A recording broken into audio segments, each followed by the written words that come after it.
Hi hello എല്ലാവർക്കും PSC aspirant YouTube ചാനലിലേക്ക് സ്വാഗതം. ഇന്ന് നമ്മൾ എടുക്കാൻ പോകുന്നത് കാന്തിക ലോകത്തെ അത്ഭുതം എന്ന് പറയുന്ന 6ാം ക്ലാസ്സിലെ സയൻസിലെ 2ാമത്തെ ചാപ്റ്ററാണ്. അപ്പോൾ നമുക്ക് ആവശ്യമുള്ളത് മാത്രം പഠിച്ചു പോയാൽ മതി. വെറുതെ ടെക്സ്റ്റ് വായിച്ചിട്ട് നമ്മൾ സമയം കളയേണ്ട ആവശ്യമില്ല. ആവശ്യമുള്ളത് മാത്രം പഠിക്കാനാണ് ഉദ്ദേശിക്കുന്നത്. അപ്പോൾ നമുക്ക് നേരെ ക്ലാസ്സിലോട്ട് പോകാം. പിന്നെ ക്ലാസ് ഇഷ്ടപ്പെടുകയാണെങ്കിൽ എല്ലാവരും ലൈക്ക് ചെയ്യുക, കമൻറ്റ് ചെയ്യുക, സബ്സ്ക്രൈബ് ചെയ്യുക. നമുക്ക് തുടങ്ങിയാലോ?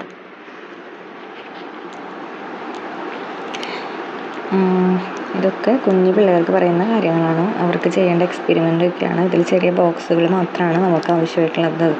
ബാക്കിയെല്ലാം എക്സ്പെരിമെൻറ്റ്സ് ആണ്. അത് കുട്ടികൾക്ക് ചെയ്ത് നോക്കാനുള്ളത്. നമുക്ക് ആവശ്യമുള്ളത് വന്നു. കാന്തിക വസ്തുക്കളും അകാന്തിക വസ്തുക്കളും. കാന്തിക വസ്തുക്കളും അകാന്തിക വസ്തുക്കളും. കാന്തം ആകർഷിക്കുന്ന വസ്തുക്കളാണ് കാന്തിക വസ്തുക്കൾ. കാന്തം ആകർഷിക്കുന്നത് കാന്തികം. ഇരുമ്പ്, നിക്കൽ, കൊബാൾട്ട് തുടങ്ങിയവ കാന്തിക വസ്തുക്കളാണ്.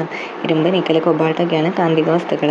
കാന്തം ആകർഷിക്കാത്ത വസ്തുക്കളാണ് അകാന്തിക വസ്തുക്കൾ. അതാണ് പേപ്പർ, പ്ലാസ്റ്റിക്, സ്വർണം, മരം തുടങ്ങിയവ അകാന്തിക വസ്തുക്കൾ. കാന്തം ആകർഷിക്കുന്നത് ഇരുമ്പിൻ്റെ അംശമുള്ളതാണ്. ഇരുമ്പ്, നിക്കൽ, കൊബാൾട്ടൊക്കെ കാന്തം ആകർഷിക്കും. അത് കാന്തിക വസ്തുക്കൾ. കാന്തം ആകർഷിക്കാത്തതാണ് പ്ലാസ്റ്റിക്, പേപ്പർ, സ്വർണം, മരം തുടങ്ങിയവ. അത് അകാന്തിക വസ്തുക്കൾ. ഇനി കാന്തിക ധ്രുവങ്ങൾ.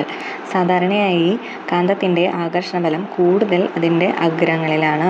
ആകർഷണശക്തി കൂടിയ ഈ അഗ്രഭാഗങ്ങളാണ് കാന്തിക ധ്രുവങ്ങൾ. ആകർഷണബലം കൂടുതൽ എവിടെയാണ്? കാന്തത്തിൻ്റെ അഗ്രങ്ങളിൽ. അതുകൊണ്ട് ഈ അഗ്രഭാഗങ്ങളാണ് കാന്തിക ധ്രുവങ്ങൾ എന്നറിയപ്പെടുന്നത്. ഏതൊരു കാന്തത്തിനും 2 ധ്രുവങ്ങളുണ്ട്. ഏതൊക്കെയാണ്? സൗത്തും ഉണ്ട്, നോർത്തും ഉണ്ട്.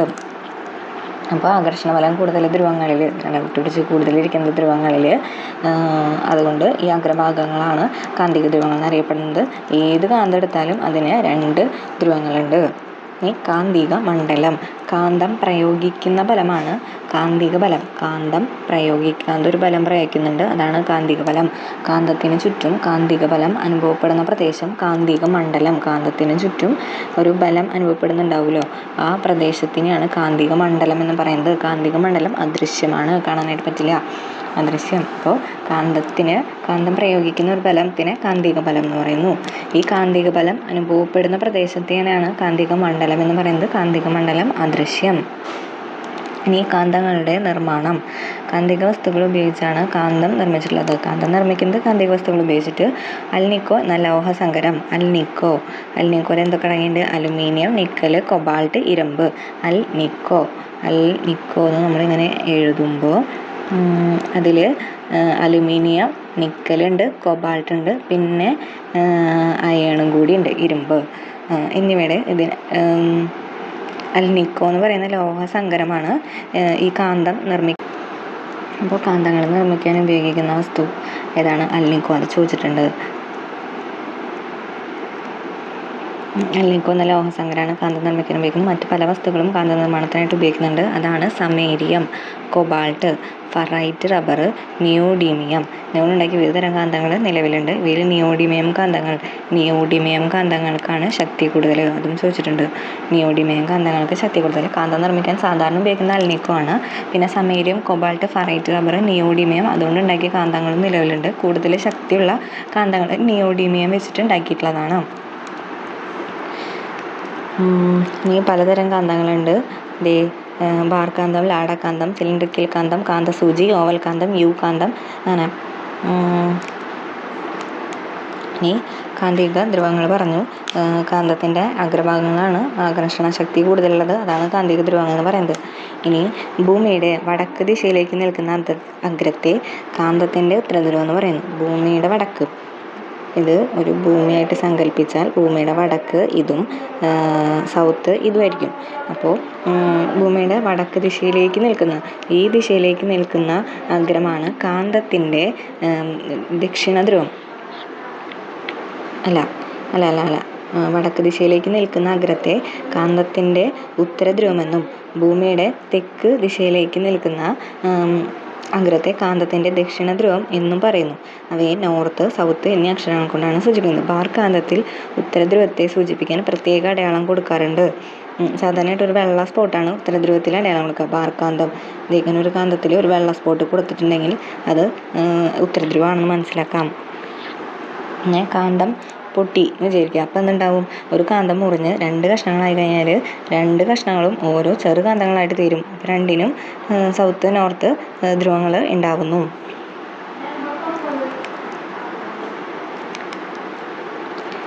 ഇനി തെക്ക് വടക്ക് ദിശ. എന്താണ്, ഭൂമി ഒരു കാന്താണ്. ഭൂമി എന്ന് പറയുന്നത് ഒരു കാന്താണ്. ഭൂകാന്തത്തിന് ഒരു കാന്തിക മണ്ഡലമുണ്ട്. ഭൂമി ഒരു കാന്തം ആണ് എന്ന് സങ്കല്പിച്ചാൽ അതിന് ചുറ്റും ഒരു കാന്തിക മണ്ഡലം ഉണ്ടായിരിക്കും. കാന്തിക മണ്ഡലമുണ്ട്. ഭൂകാന്ത ധ്രുവങ്ങൾ തെക്ക് വടക്ക് ദിശയിലാണ്. ഭൂകാന്ത ധ്രുവങ്ങൾ തെക്ക് വടക്ക് ദിശയിലാണ്. ഭൂമിയുടെ ഉത്തരധ്രുവം ഭൂകാന്തത്തിൻ്റെ ദക്ഷിണ ധ്രുവമാണ്. ഭൂമിയുടെ ഉത്തരധ്രുവം എന്ന് പറയുന്നത് ഭൂകാന്തത്തിൻ്റെ ദക്ഷിണ ധ്രുവമാണ്. കണ്ടോ, ഇതാണ് ഭൂമിയുടെ ഉത്തരധ്രുവം അല്ലെങ്കിൽ നോർത്ത് എന്ന് പറയുന്നത്. ഇതാണ് ഭൂമിയുടെ ദക്ഷിണ ധ്രുവം അല്ലെങ്കിൽ സൗത്ത് എന്ന് പറയുന്നത്. ഇത് കാന്തത്തിൻ്റെ ദക്ഷിണ ധ്രുവമാണ്. അതുപോലെ ഭൂമിയുടെ ദക്ഷിണ ധ്രുവം കാന്തത്തിൻ്റെ ഉത്തര ധ്രുവമാണ്.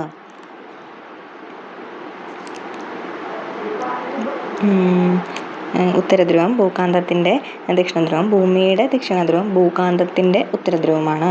അതുകൊണ്ടാണ് സ്വതന്ത്രമായി തൂക്കിയിട്ട കാന്തം എപ്പോഴും തെക്ക് വടക്ക് ദിശയിൽ നിൽക്കുന്നത്. അപ്പോൾ സ്വതന്ത്രമായി തൂക്കിയിട്ടുള്ള ഒരു കാന്തം ഏത് ദിശയിലാണ് നിൽക്കുക, തെക്ക് വടക്ക് ദിശയിൽ നിൽക്കും. പിന്നെ ആകർഷണവും വികർഷണവും. വ്യത്യസ്ത കാന്തങ്ങളുടെ ഒരേ ധ്രുവങ്ങളെ സജാതീയ ധ്രുവങ്ങൾ എന്ന് പറയുന്നു. വ്യത്യസ്ത കാന്തങ്ങൾ അതിൻ്റെ ഒരേ ധ്രുവങ്ങൾ സജാതീയ ധ്രുവങ്ങൾ എന്ന് പറയുന്നു.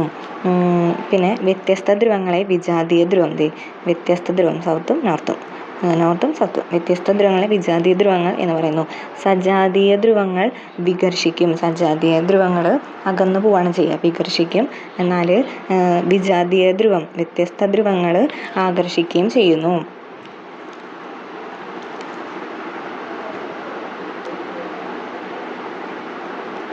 പിന്നെ കാന്തത്തിൻ്റെ ചരിത്രം 2500 വർഷങ്ങൾക്ക് മുമ്പ് ഗ്രീസിൽ മഗ്നീഷ്യ എന്നൊരു സ്ഥലമുണ്ടായിരുന്നു. മാഗ്നസ് എന്ന പേരുള്ള ഒരു ആട്ടിടയൻ അവിടെ ഉണ്ടായിരുന്നു. ഒരു ദിവസം അദ്ദേഹം അഗ്രങ്ങളിൽ ഇരുമ്പ് ചുറ്റിയ വടി ഒരു പാറപ്പുറത്ത് വെച്ചിട്ട് വിശ്രമിക്കുകയായിരുന്നു. വിശ്രമം കഴിഞ്ഞ് പാറപ്പുറത്ത് നിന്നും തൻ്റെ വടി എടുക്കാൻ ശ്രമിക്കുമ്പോൾ ആട്ടിടയന് വിചിത്രമായൊരു അനുഭവം ഉണ്ടായി. ഇത് കേട്ടാണ് ഗ്രാമത്തിലുള്ള ആളുകൾ മുഴുവൻ അവിടെ ഓടിയെത്തി.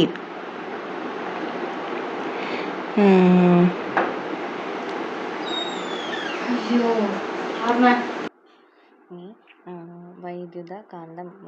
വൈദ്യുത കാന്തം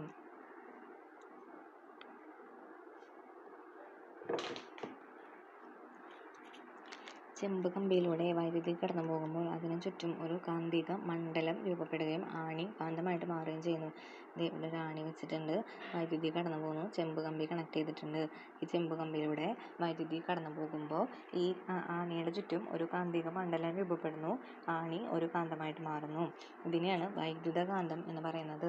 എന്നാൽ ഇതിൻ്റെ കാന്തിക ശക്തി താൽക്കാലികമാണ്.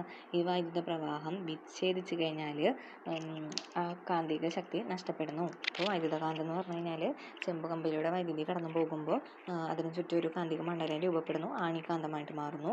അതിനാണ് വൈദ്യുതകാന്തം എന്ന് പറയുന്നത്. കാന്തശക്തി താൽക്കാലികമാണ്. വൈദ്യുത പ്രവാഹം വിച്ഛേദിച്ചു കഴിഞ്ഞാൽ കാന്തിക ശക്തി നഷ്ടപ്പെടും. പിന്നെ ജീവിതം മാറ്റിമറിച്ച ചില കണ്ടുപിടുത്തങ്ങൾ എന്താണ്, MRI magnetic resonance imaging machine, MRI, പിന്നെ ക്രെഡിറ്റ് ഡെബിറ്റ് കാർഡുകളിലുള്ള മാഗ്നറ്റിക് സ്ട്രിപ്പ്, പിന്നെ മാഗ്ലെവ് ട്രെയിന്. അപ്പോൾ ഇത്രയുള്ളൂ ഈ chapter. Thank you so much. By.